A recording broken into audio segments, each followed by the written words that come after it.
有什么真的骨盆松掉的这个状况很严重吗？比较轻微的，也许是性行为的时候觉得松松的，老公觉得松松的，或者是有一些排气的状况。可是当然到第2度、第3度、第4度，可能就慢慢的会从阴道口掉出来了。所以我的膀胱、子宫跟肠子有可能掉出来。再回到这个翘屁股的姿势的话，我们这个腰背到臀部的肌肉，整个是被这个拉伸开来的。哦，那大家像这样其实这样已经有点酸了。所以这样骨盆前倾，是这样骨盆前倾啊。我都说骨盆像身体一个中转站，你中间不稳，那你会不会上梁不正，下梁也歪？哦，但我们整间就是看说，腰酸背痛。对。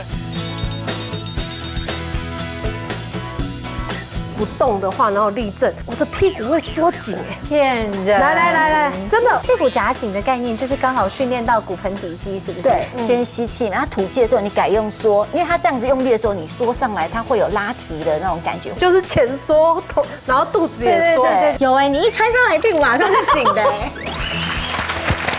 欢迎收看《健康零距离》，林玉伟力做会健康假巴黎。今天呢，我们就腰有点酸痛，你是不是有像我一样呢？做一做就觉得腰很酸很痛啊，我们这个屁股怎么翘都不对。然后呢，有时候又会觉得说，我们一定要这个稍微翘个脚才会坐起来比较舒服啊。有时候呢，觉得说我们是不是左右脚换一换，应该就没事。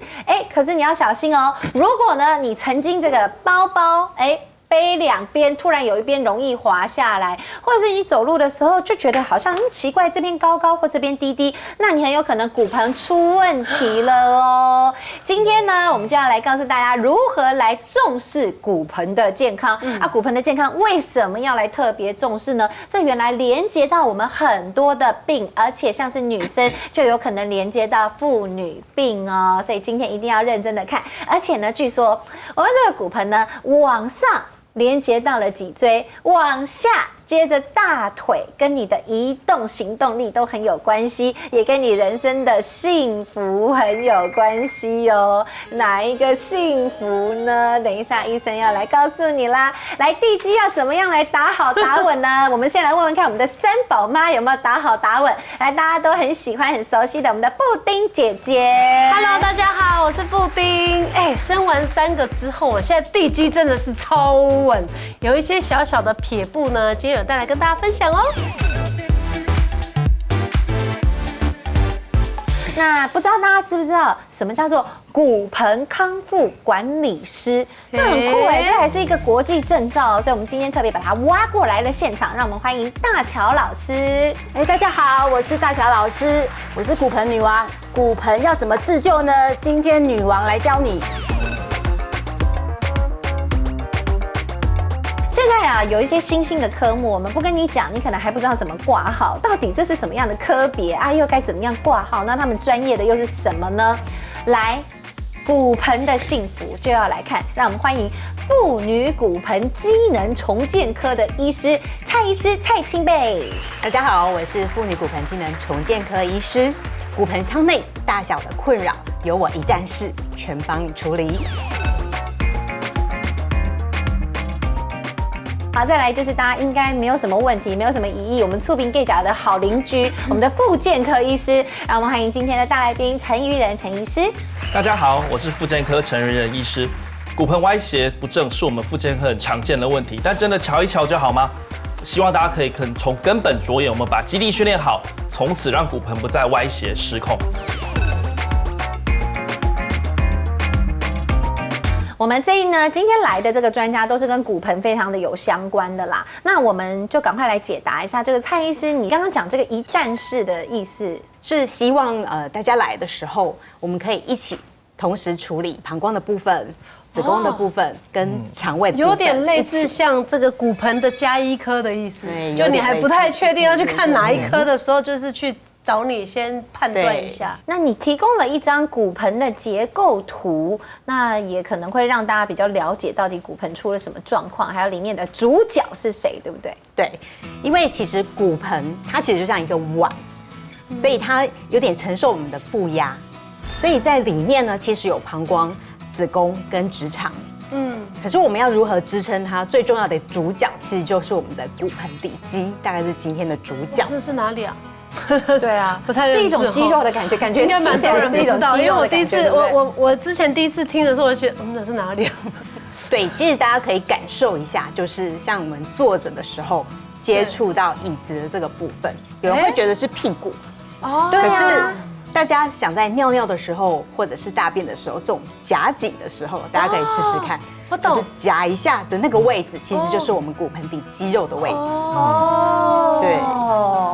可是由于这些肌肉呢，它可能透过一些肌腱、肌膜，那附着在我们的整个骨盆上面，所以它不只是支撑啊，那我们这些它也是一个通道，所以它应该是要背负着一个想松的时候可以出来，对，可是紧实的时候又可以支撑住，是一个非常特别的一个结构。哇塞，蛮多地方的，好多管道哦。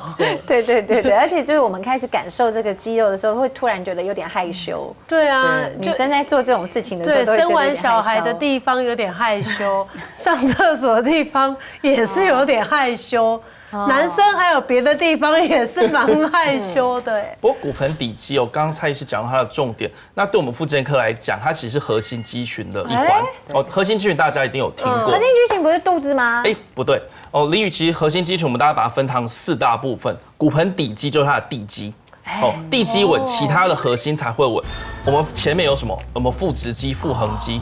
女性如果譬如说像剖腹产的时候，其实整个会被切开，所以我都说女性生产完后都叫打掉重练。不管你是自然产或剖腹产，你说自然产的时候，你整个腹腔、骨盆腔被撑大，那大家会回想那个感觉，其实有一种就像橡皮筋松掉的感觉，所以之后的支撑力会变差。那剖腹产更不用讲了。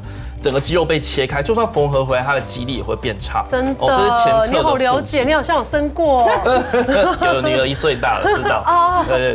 那另外说背肌，大家比较常想到，我们是练这个棒式啊，把这个背肌练好，我核心就强。对，这是其中一个。但是我们刚刚讲，骨盆底肌、腹肌、背肌，还有我们上面的横膈膜，整个稳定，我们身体才会稳定。所以骨盆腔内的器官就是靠骨盆底肌去做稳定。对。原来是这样子，还不能只练肚子，原来核心还有包括到连接到里面，然后下面这样子，里面跟下面的东西。哇塞，到底去哪里？好，我们认识了一个新的科别，我们有这个复健科医生来介绍。那请问自称骨盆女王的这一位？对，我是大乔老师。那为什么我会自称骨盆女王呢？第一个呢，其实骨盆呢，我们除了我们要调整它以外，那最重要的就是我们要练它，我们要让它正。因为如果你他出了一本书，就是骨盆底肌训练，对。其实我们会希望你把骨盆底肌的运动把它当成是你日常常在做的，所以等一下呢，我们也会教大家怎么练。那练好，你会发现，你以后不漏尿，两性关系也会变好。而且你要知道，老了还会有一个困扰，就是我们如果大便憋不住是会有味道的，所以这个对我们而言是非常重要。如果可以融入生活里，那我们等一下会教。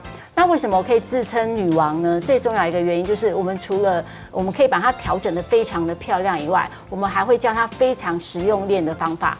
那因为骨盆一歪掉，你的脊椎就会跟着歪，身上的肌肉就会不对称，那你就会非常容易酸痛啊，肩颈僵硬，然后你还会很容易睡不好。所以骨盆跟肩颈这么远也有关系。对，那你这样你长期睡不好，你又觉得哇好僵硬，好像养很多小鬼在头上，你就很容易压力大。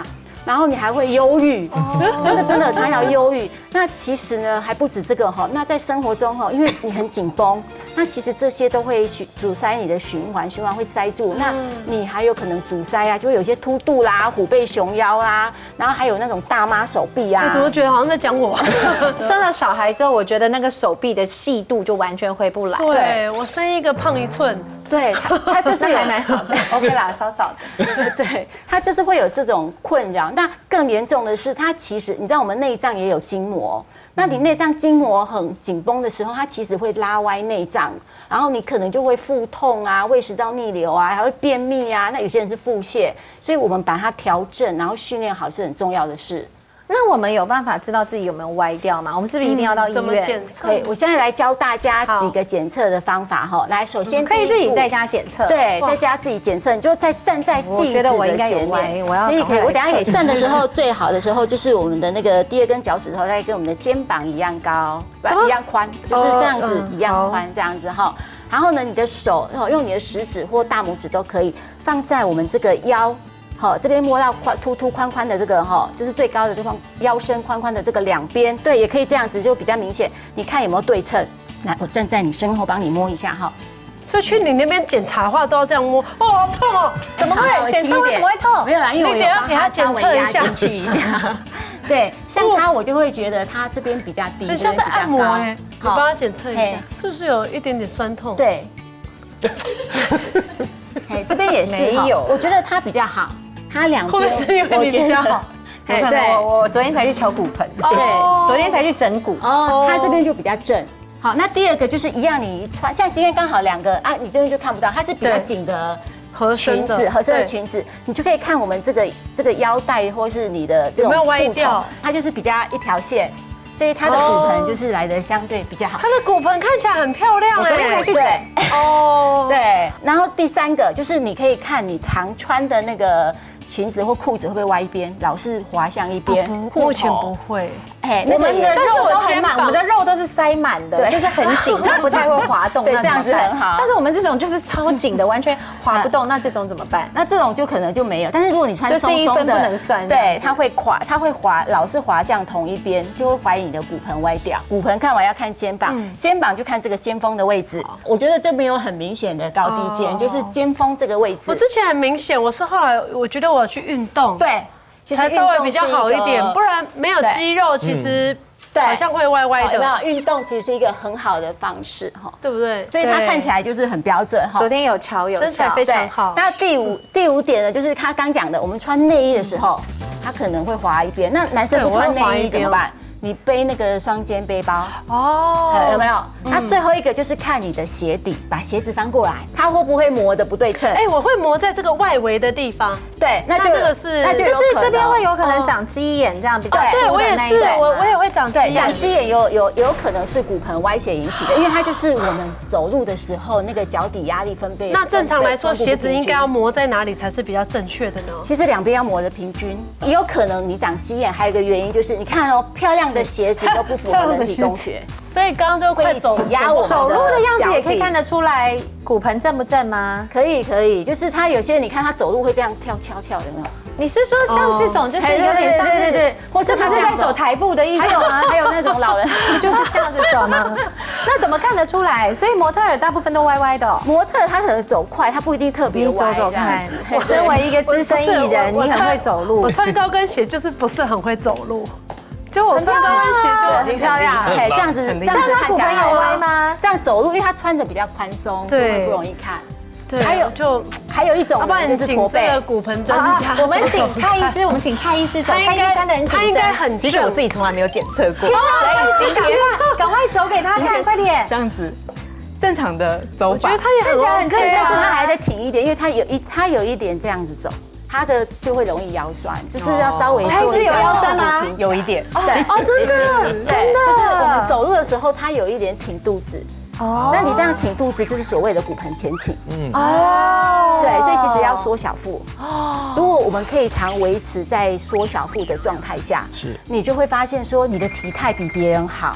是，所以我们站的时候非常重要。我们要知道站要有站姿，坐有坐姿，躺有躺姿嘛。那这个姿势就会影响我们会不会歪斜。你看我们穿那个高跟鞋的时候，我们确实就是你很自然的肚子会凸一点。对啊，就会想要往怎么样？那个陈复健师看起来好像我们有点多哦。对，这其实都是牵一发动全身。好，我们像林宇这样子穿高跟鞋，正常就会这样，屁股稍微翘起来，然后肚子往前凸一点点。对啊，那这就是我们俗称在讲的骨盆前倾的状况。有哎，我常常听到人家讲说我骨盆前倾，但我都不知道是怎样哎。对，可是骨盆前倾，我还觉得我很挺胸，可是前倾的样子不就是有点翘屁股？哎，对，所以对啊，是不是觉得说你屁股这样子比较性感啊？对，符合大众的审美观、美姿美仪，但对我们的肌肉，对是不对的。所以傅健师，你说我这样子是骨盆前倾？来，你们想象一下哦，骨盆如果是中正的话，前后侧我们臀部跟髋部的肌肉应该处于一个正常的状态。但我们像林宇这样子，大家可以想，他髋部前侧的肌肉其实是被挤压的。可是这样就扁屁股不好看哎。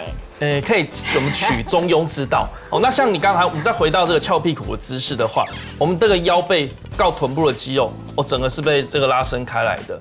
那大家像所以这样其实这样已经有点酸了。所以这样骨盆前倾，是这样骨盆前倾啊，这样是骨盆前倾，但没有人会整天穿着高跟鞋嘛，对不对？有啊，也有，对啊，我啊。但大家可以想象，我都说骨盆像身体一个中转站，你中间不稳，那你会不会上梁不正，下梁也歪？所以很多骨盆前倾的人，到我们诊间就是看说，腰酸背痛，对，再糟一点，上面也痛，然后甚至有些高低肩的情形都会跑出来，下盘也会，中间不稳，前面髋部痛，然后我有些病人，膝盖痛，看一看，根本就是骨盆的问题。所以骨盆其实它的稳定性对我们上背跟下半身的疼痛都有很大的关系。刚林宇讲到一个重点，瞧回去。我们最讨厌听到瞧回去这个词。什么？我每一个月都要去瞧回去。我们大家想象一下，当我们的前后的肌肉已经失衡的状态下，你硬把它瞧回去，你没有调整肌肉，那你是不是会弹回去？所以你把它觉得你在保养，但其实你只是暂时的舒缓，对，你没有把根本的原因调整回去。根本的原因是不是就是要运动？是，因为我每一次去，他都跟我说你要运动，你要跟我运动没错，然后我就说好，我会运动，但1个月又过去了，我就还没有运动你。说帮你瞧的人也顺便叫你要运动，他叫我一定要运动，是他说你这个肌力不够的话，你就是永远都会没有用这样。没错，回去就是我们在讲核心肌群稳定。我都说这叫一个天然的战甲，你把身体有一个天然的肌肉战甲包覆住，你随时站起来就是挺的。不然我们现代人久坐嘛，你看坐着然后弯腰驼背这样打电脑，整个上背都处于一个这种乌龟颈的状态，然后下背也是处于拉伸的状态，然后骨盆脊椎全部歪掉，然后年纪轻轻就东痛西痛，都痛坏光光，然后3不5时就去瞧一下，然后瞧不久之后像保护费一样，不久又要再回去缴。可是不瞧不就是更糟糕吗？还是偶尔要瞧一下，然后让它至少没那么差的来扣分呢？对，没有那么差。那之后你要不要做一些保养？我说肌力稳定要，但是如果你都不做保养，然后也不去瞧，那你不就更糟糕吗？对。所以就是至少有做其中一个啊。他的意思是说他不运动，至少要去瞧啦，对不对？对没有好，对，双轨并行更好。它其实很多简单的，像我们上健身房有一些像悬吊系统，大家有没有看过那种？我们叫 TRX 这种类似训练，或我们叫红绳系统。大家想象一下，譬如你趴着，然后脚踝放在不稳定的绳子上，那其实就在练一个骨盆的稳定性。对，骨盆稳定性练好，刚刚讲那些疼痛不会来，幸福也才会跟着来。这个幸我们要特别上字幕。那有什么日常的这个错误的这个姿势，你觉得对于骨盆女王来讲，你会觉得这最 NG 的呢？我觉得呢，其实你站、坐、躺都要很注意哈。首先，我们从站开始哈。现在很多人都喜欢站3、7步。来，你现在先来看看我们所有人有没有人有错误的姿势，先来评比一轮。我刚刚是有，你看，来，我们最漂亮的。刚刚一度是想要翘脚，但是我看到2位骨盆专家漂亮啊！你看2位腿的那个角度多美，看起来多长。对，翘脚骨盆就真的会歪一边。那我知道，因为我知道会歪，所以我常常会交换。对，交换10分钟之后我都会翘另外一边10分钟，睡觉也会。没错，就是这样子有平衡回来。对，就也对，有没有用？也只能这样子，因为很难叫你不翘。很难叫你不翘，所以我跟他说，那不然你就换来换去，那你记得平均。第二个就是你看，都坐有点往前，坐的时候坐不能往前吗？人家都说坐3分之一啊，对啊，是这样子。但是坐这样子，我们身体这样往前的时候，腰椎压力很大，所以是不行的吗？然后会很容易腰痛。有，我腰现在就有点痛。所以意思是，那我们要做怎样？对，尽量往后，然后呢，后面最好有个抱枕。对，大概这样子做起来。那如果你打电脑的时候，千万不要这样打，有没有？头还这样，乌龟颈就这样你就会哇，你就觉得肩颈很难过。尽量我们是这样子，那键盘有键盘架放在下面打。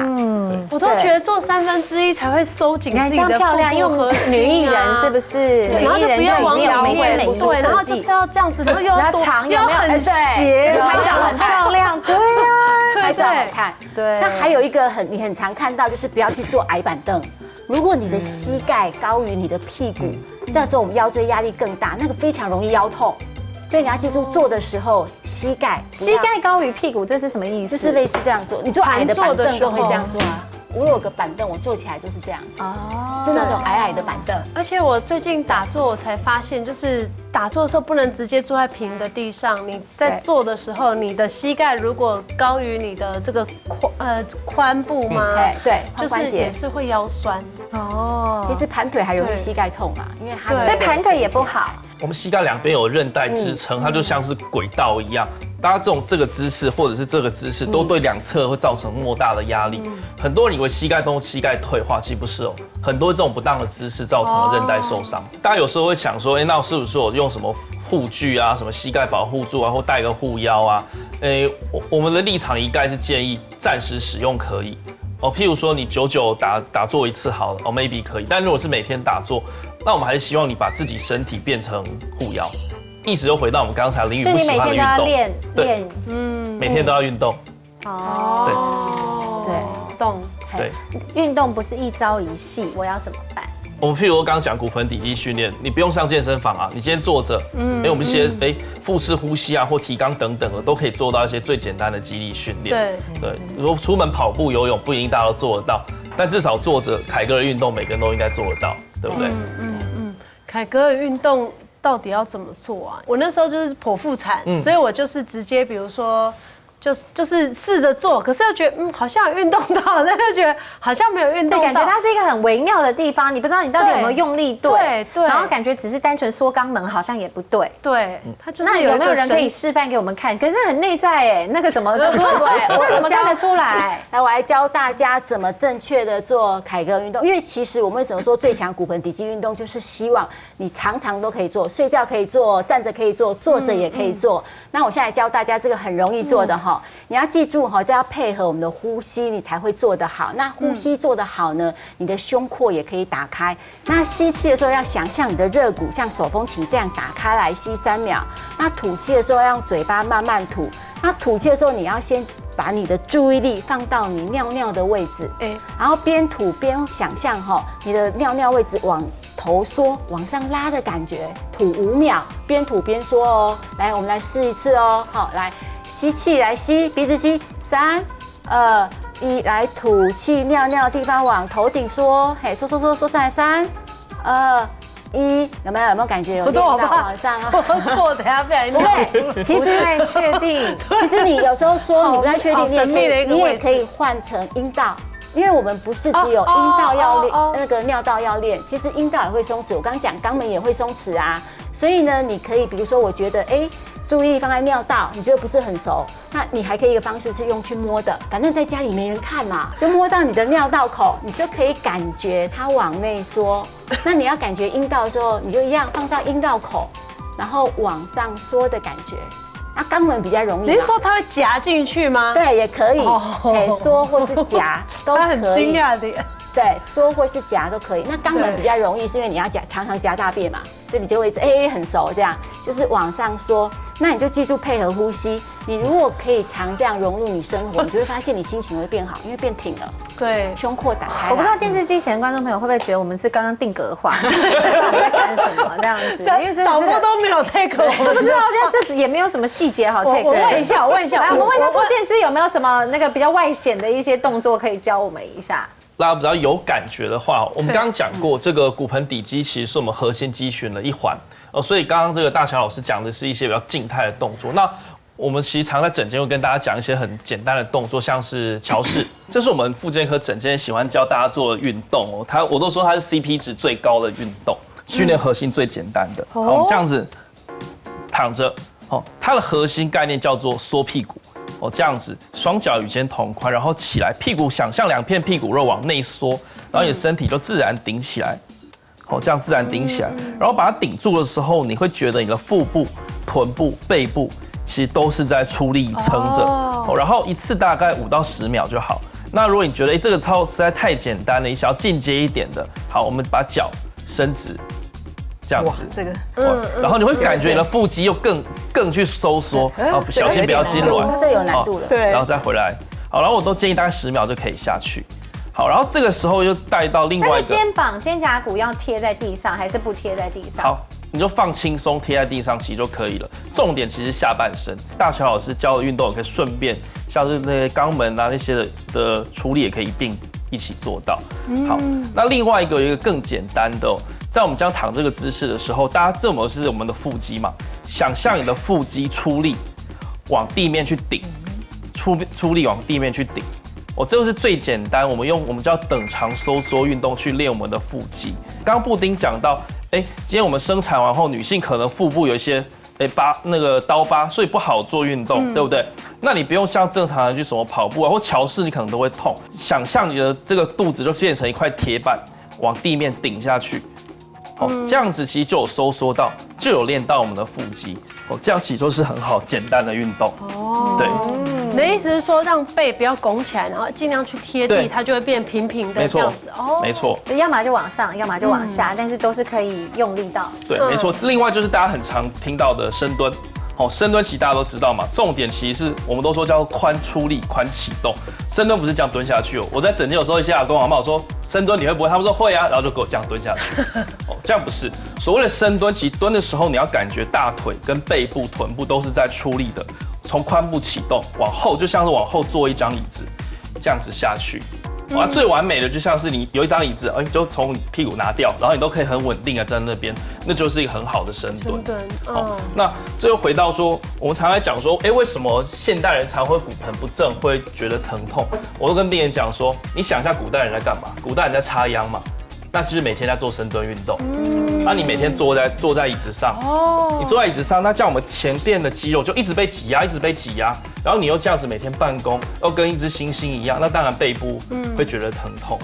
所以不要久坐，错误的姿势造成骨盆里面一个很大的凶手，真的就是久坐。那现代人很困难的，真的很困难。久坐的问题应该是不管男生女生都会有啦。不过呢，我们刚刚讲到这个敲骨盆，其实我自己去这个敲骨盆的地方比较多都是女生在敲骨盆。那不管生过跟没生过，那尤其人家讲说你生过之后，第一个大家姐姐妹妹在那边互相就是要来分享的，就是说你到哪里敲骨盆的我也要去，而且你去约真的。从台北到高雄，全部都给他约满，非常的难约。到底为什么一定要敲骨盆呢，蔡医师？而且自然产跟剖腹产的人都要敲骨盆哦。其实它有一点像是帮助你可以快速的回到你产前的这种对比较紧实的状况。因为事实上，其实当然它随着时间，我们一般说产后大概半年，这样比较撑开放松的这些骨盆底的肌肉啊关节，它其实是慢慢的会回去。所以我们会希望大家在这一段时间能够做一些这种凯格尔运动来帮助它。可是很多人其实他会觉得不舒服，松掉的时候是歪的，那会觉得酸。那这个时候呢，其实这样子的敲骨盆，有些人就会觉得可以稍微快速一点，帮助他能够回到比较产前的立即的状况，这样。如果不敲的话，会有什么样的状况吗？还是说有什么真的骨盆松掉的这个状况很严重吗？对，因为有的时候过了半年，它还是会维持在这样子比较松弛的一个状况。那我们对东西掉出来吗？对，会有东西往下坠的这个感觉。往哪里？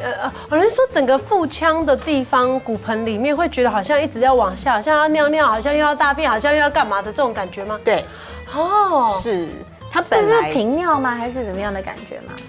也有人是以频尿的方式来表现，我觉得漏尿。对，那比较严重的状况，的确会觉得有东西真的出来了。或者他觉得夹了一颗鸡蛋啊，夹了一颗球，所以他其实基本上他会分严重度，比较轻微的可能就是刚刚讲的这种下坠感、腰酸、想尿尿的感觉，或者是坦白讲，可能也许是性行为的时候觉得松松的，老公觉得松松的，或者是有一些排气的状况，对。可是当然到第2度、第3度、第4度，可能就慢慢的会从阴道口掉出来了。所以我的膀胱、子宫跟肠子有可能掉出来。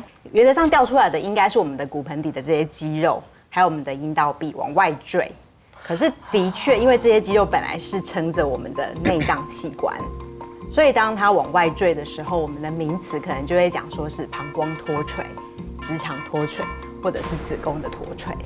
那我不知道是不是这样。比如说像我之前曾经，因为我以前很会憋尿，因为以前唱唱跳跳，姐姐去表演或干嘛，我们就是常常在游览车上面都要憋尿。憋着憋着就没感觉了，只是就慢慢就比较没有感觉，可是蛮会憋的。但是我就是去年底的时候去韩国，然后韩国首尔很容易塞车，然后那时候游览车就是我们才刚上车没多久，15分钟，我就觉得我怎么办？我又天气冷嘛，我又有点想尿尿了，然后我就跟司机说，司机我们要就是多久才会到这个加油就是休息的地方？司机就说大概半个小时，我想说半个小时没问题啊，我以前一两个小时都憋过啊。就后来那次没有再过15分钟，我就觉得我好像快憋不住了。那时候是不是我在缩紧的那个地方，是不是就是骨盆底肌？对，是吗？哈，我想要把它尿缩紧的那个地方，然后我就觉得我快不行了，然后我就在车上，我就跟大家讲说，我真的快憋不住了，没有厕所，然后又没有。后来真的是一个阿嬷借我她自己的尿布。然后因为都还在塞车，没有地方可以下去，不像男生还有一个桶子什么的，我就真的挡好之后就找一个地方蹲下来，然后用他的那个垫子，我就会尿了。可是那时候我回家的时候，我就想很久，为什么我会憋不住？因为我也没有喝很多的水，然后是不是跟骨盆是有关系的？对，的确在怀孕跟生产对女生的骨盆来讲是一个比较大的负担。对，即使我没有自然产也一样吗？我没有被撑过也一样。对啊，因为我3胎都是剖腹产。可是不要忘记，我们怀孕的时候其实是背着10几公斤的重物，那度过了很长的一段时间，所以负压跟搬重的啊，或者是常常咳嗽啊，或者是慢性便秘啊，或者是其实像怀胎10月的过程，像对我们的骨盆的这些肌肉韧带，其实都是个负担。所以随着时间，它还是会松掉。对，咳嗽漏尿，还是说咳嗽也有可能造成我因为肌肉不够，肌肉底肌松掉。对，咳嗽也有可能让肌肉底肌松掉。它其实是一个很大的压力。所以，可是当然，你咳嗽的时候，很多人是会反射性骨盆底肌够的时候，它是会夹住的。对，所以他常常咳也是有可能。所以我其实有一个非常严重的脱垂的病人，他没有生产过，没有怀孕过。可是他也是脱垂的很严重，结果原来是因为他咳嗽的很厉害。对，那个可能会急性的咳个几个礼拜就脱垂哦，有可能。对，就跟痔疮一样，是不是？然后就把它塞回去这样子。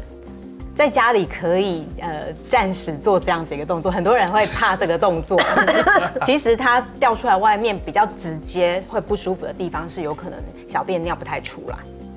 对，那的确可以有些人反射性的手洗干净，稍微推回去，或者是去床上躺久一点，稍微夹一夹，让这样子的一个松弛的力道暂时得到一个舒缓，这样子。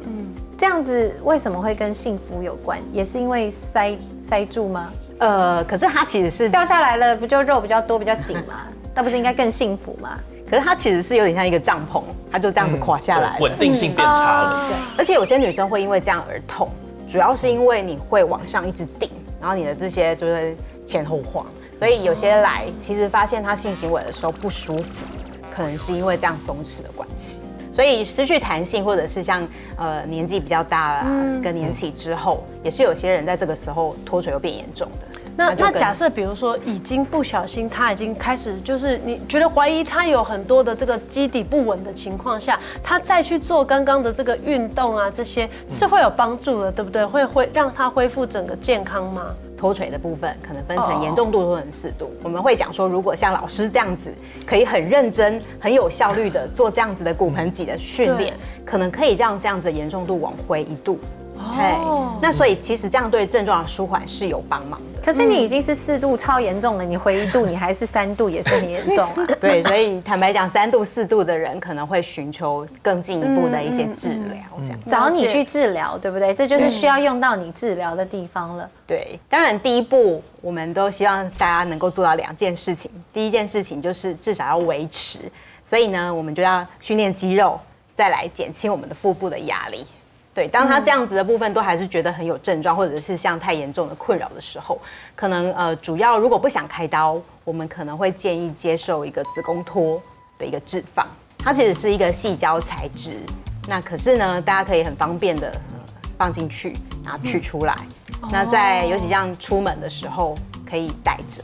这样子。因为像我自己，我其实不太知道说就是要，比如说像刚老师就是在示范的桥式，有时候我也会做瑜伽的时候也会做到桥式，可是我觉得它就是跟那个凯格尔运动的那个地方不太一样，所以我自己无聊，你知道，只要看到骨盆底肌训练相关的一些小物啊，我就会像我最近在一个知名的这个选物的网站上面，我就选了2样，一个是拖鞋，一个是坐在底下摇一摇之后它可以训练的，我可以拿来现场跟你们分享，你们帮我看看我这个东西好还是不好吗？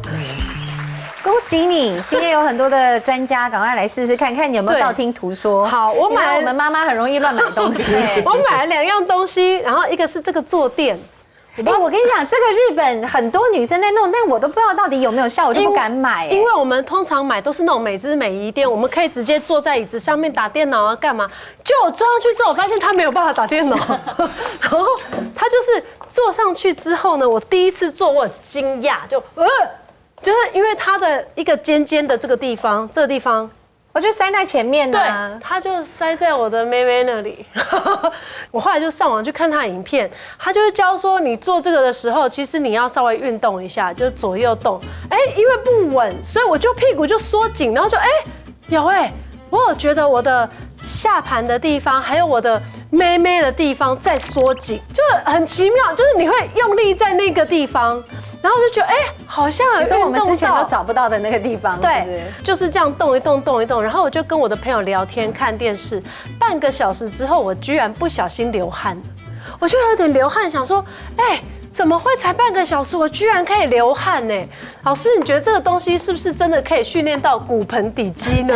我来看一下，它那个地方就是骨盆底，他讲的那个东西就是骨盆底肌吗？对，其实它刚好，我觉得它这个设计有一个优点哈，对，因为它这边刚好有凸凸的。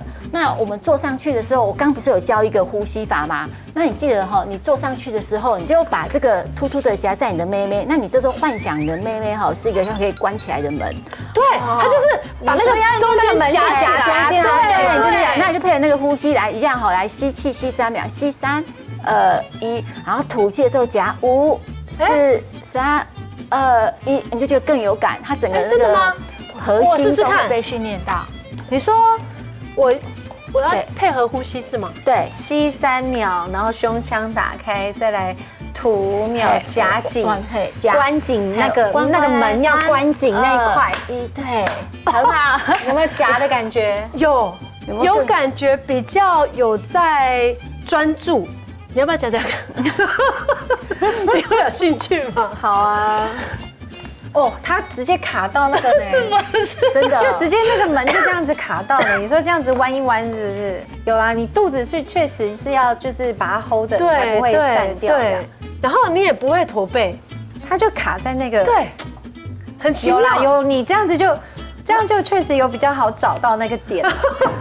他找到这个真的是好很有趣哦。那我前后左右摇都一样吗？对。但是当然配合呼吸更好，因为我们做了一个主动的运动，那主动加这种被动，它真的很好找那个点，是，有痒痒的，我就说半小时，真的，我就说哎呀，这个有幸福的感觉哦。我就说半个小时之后居然有一点热，就好像以前我们不是有那种运动，就是说夹一张纸在中间，然后坐着打电脑吗？那个运动其实1个小时也会热。然后我还选了一个东西。好啦，你第一个算是专家觉得 OK 啦。对，我还选了一个。你买了很多，你是不是乱买？就像以前人家都说，穿有足弓的鞋子，就是整个人会从底就提起来。所以我就想说，应该也有这一种可以训练。我就看到他的骨盆底肌训练里面有一双拖鞋，我原先以为他有足弓，因为我就误以为说他可能是足弓的鞋子，就我一踩鞋子放进去哦。我就想说，我穿反了，于是我就把它倒过来，而且不对啊，穿起来好蠢哦！你看我现在脚超蠢，所以我就发现，不对，我再看一下之后，发现它就是做一个很奇妙的设计，就是正常来讲，不是这边比较高吗？它会有个足弓，它不是，它是边边的地方翘起来，所以它向内侧倾斜。就是我这样脚并拢的时候，它是有点像内八的感觉，内倾斜设计。它外面小拇指是翘高的，比如说像我会长鸡眼的地方，它就翘高，它就没有办法在那里施力。我变成我穿这双拖鞋的时候，我一开始是不会走路的，我一开始走就觉得怎么觉得好像没有什么施力点。然后后来呢，我发现它内倾斜，我如果站着原地不动的话，然后立正，我的屁股会缩紧哎，骗人！来，真的，我先讲完我的，我就洗碗的时候，它就屁股会往内缩，就是你的屁股下面的这个地方，你就不自觉的会想要缩进去。然后缩进去之后，因为它缩进去，它也不是很好站，你就是要用力一点，你要一直出力哦。你对光是这样子，你就要一直出力，你屁股有一点是紧的，是不是？对，屁股是紧的。所以就像刚刚老师说的，就是你做了一个好像桥式的那个往内夹的动作，所以是这样子穿没有错嘛？对，没错，屁股会夹紧。夹紧。对，它就是一直要你屁股夹紧的一个概念就是了。屁股夹紧的概念就是刚好训练到骨盆底肌，是不是？对，它刚好因为这样你会被动的夹嘛，好，就不自主去夹。那如果就一直夹着走路才会好走哦。但是你不夹着走路会觉得有点难走。但是这扛子不能穿太久了，它就是训练的时候穿。好，那这个有一个好处就是，如果我们可以刚一样配合那个呼吸，那这次我们改用拉的动作。好，因为它有一个让你夹嘛，还有一个方法是不是？对，感受一下，穿起来。这东西到底行不行？等一下，好，嘿，就一样哈。对啊，到底是不是智商税呢？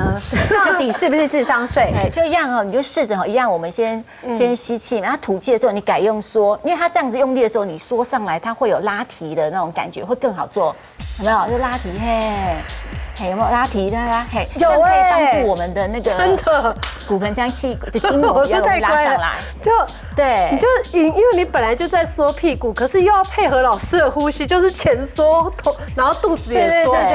对，不要像我屁股，我要摸你屁股，看你有没有用。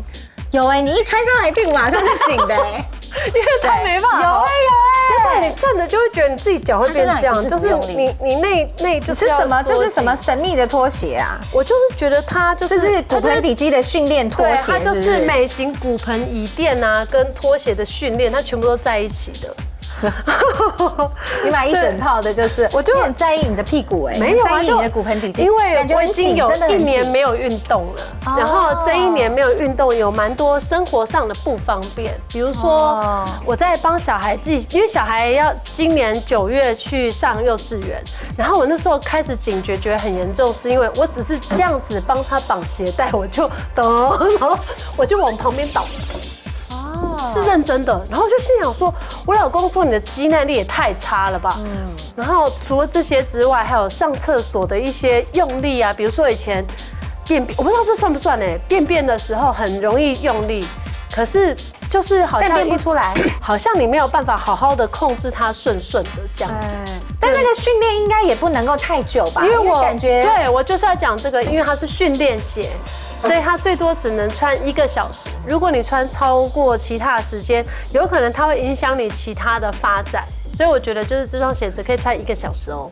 好啦，像这种布丁这种运动小白就可以去用一些辅助的使用的小帮手啦。对，那看起来这个专家也说你不算是完全被抽智商税了，看起来有一些用啦哈，非常的好，恭喜你！不然你今天要成为我们的渔夫代表了。真的，就心里想说还是有用，因为你屁股还蛮紧，我刚刚一摸哦。屁股很紧。如果以你刚刚讲说你只有运动一下下的话，那真的算对，因为效果蛮好的。因为生小孩之后已经胖很久了，很多地方感觉都很，就像你讲很不熟悉。对，对，我觉得就是很多人都跟我讲说，他生完小孩可能离到现在已经有好几年，甚至10年了，但他因为都一直没有把它学回来，所以他从此就都忘记了。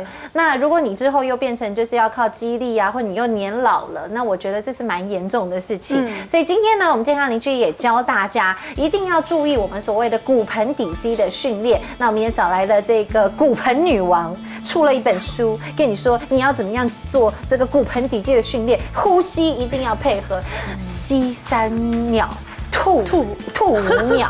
然后呢，如果你觉得这个有点太内在的话，我们这个陈复健师他有跟你讲，这个复健科医师他跟你说，我们就乔式怎么做。所以呢，你有外显的，有内在啊。你真的如果不行的话，没有关系，你直接去找我们的蔡医师。